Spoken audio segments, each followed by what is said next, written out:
Number news चॅनलच्या वतीने पत्रकार दिनानिमित्त स्टेट बँक ऑफ इंडिया शाखा वडगावमध्ये आम्ही या इथली शाखा व्यवस्थापक सन्माननीय साहेब यांचा सन्मान करण्याकरता या ठिकाणी आलो आहोत. नंबर न्यूज चॅनल ही या डिजिटल युगामध्ये लोकांमधील ज्या समस्या आहेत त्या समस्या निराकरण कसं होईल, त्यांचे प्रश्न लोकांचे कसे व्यवस्थित सुटले जाईल याकरता कार्यरत आहे. परंतु त्याचप्रमाणे प्रशासनामध्ये बँक व्यवस्थापनामध्ये जो लोकांचा सहभाग मिळाला पाहिजे, जे लोकांपर्यंत सेवा मिळायला पाहिजे, ती सेवा योग्यरित्या जे जे कोणी देत आहेत, जे जे अधिकारी देत आहेत त्यांचा सुद्धा सन्मान व्हायला पाहिजे, लोकांपर्यंत त्या गोष्टी पोहोचायला पाहिजे आणि त्यांच्या कार्यात सुद्धा खऱ्या अर्थानं न्याय मिळाला पाहिजे. जे लोक चांगल्या प्रकारची लोकांना सेवा देतात त्या सेवेचा खऱ्या अर्थानं उपयोग जनमानसापर्यंत व्हायला पाहिजे.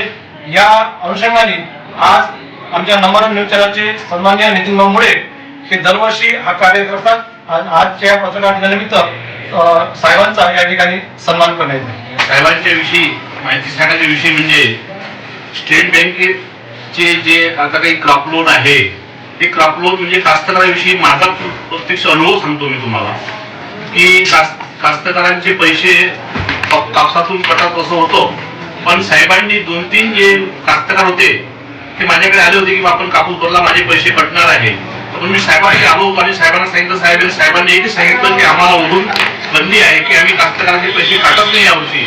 त्यामुळे कास्तकार इतके खुश झाले साहेबांवर की आपण पुढे ऐकलो की साहेब पैसे काढतात. पण इथं यांनी आणि दुसरी गोष्ट म्हणजे लोन जे आहे ज्यांनी भरलं नाही त्यांनी 1 किस्त भरून आपलं लोन माफ करून घ्यावे.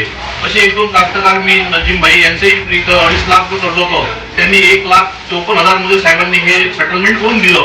ते मी त्यांचा प्रत्यक्ष गवाह आहे. आणि असे चांगले कामाबद्दल केल्याबद्दल मी तर नितीन भाऊचे न्यूज चॅनलचे खरोखर आभार मानतो की खरोखर अशांचे सत्कार तुम्ही घेऊन आले पत्रकार दिनानिमित्त. ते खरोखर एकदम आदरणीय आहे. नितीन भाऊ मुळे तुमचं न्यूज चॅनल असेच चांगले कामं करावं आणि त्यांना मार्गदर्शन करताना खास आमचे ज्येष्ठ कडू साहेब हे मार्गदर्शनही करतात त्यांना. त्याबद्दल मी कडू साहेबांचं यांचं राजीव भाऊ प्रशांत सगळ्यांचा आभार मानतो.